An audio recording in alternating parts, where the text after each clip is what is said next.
With Star Wars The Force Unleashed 2, the power of the Force has finally proven itself on the Wii. The game is fluid, the visuals are great, and the controls do a great job of making you feel like a powerful Jedi.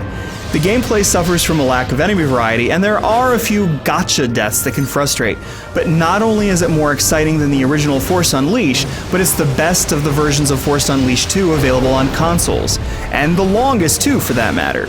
So if you planned on flinging around some stormtroopers or slashing them up with dual lightsabers, this is the way to do it.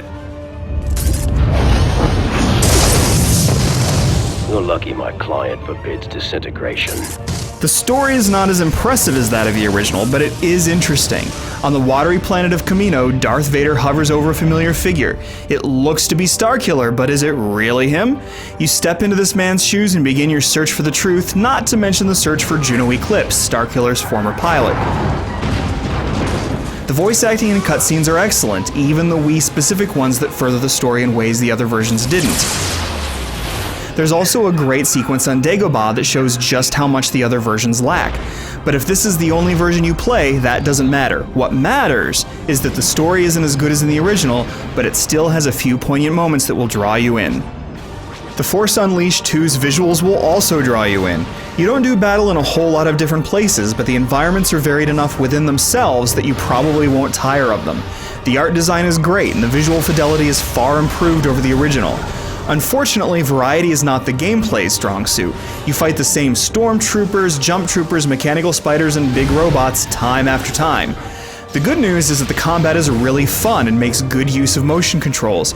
You don't wave the remote around wildly to attack like in the original. Instead, you hit the A button and swing the remote to perform cool-looking flourishes. You thrust the nunchuck forward to perform force push, grab objects and fling them using the remote, and pull off other force tricks with natural combinations of buttons and thrusts.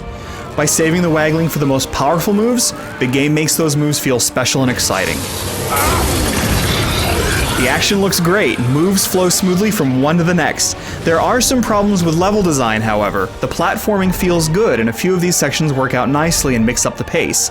However, others don't come together very well, such as an early jumping bit in which the camera is constantly moving around in the middle of your jumps. That breaks one of the cardinal rules of good platforming. There are a few spots too where you can die through no fault of your own, such as when you run into a tunnel only to find that a beam can kill you, or the ground suddenly collapses under you without any kind of warning. Better level design and foreshadowing would have solved these basic issues, but other portions come together extremely well, including the boss fights. You'll need to mix up your moves and use the environment to your benefit. The battles are a good length, but not so long as to wear you down. Take care of that droid and get out!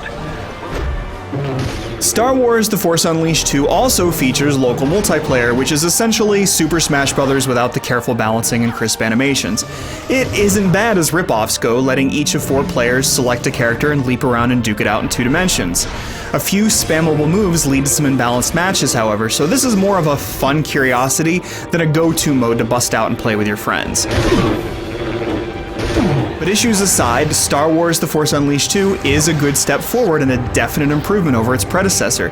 It's longer than the other console versions, but it's a shame it isn't longer, clocking in at maybe 6 or 6.5 hours.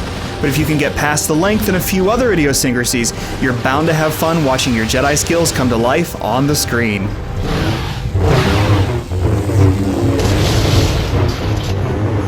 are no match for the power of the dark side.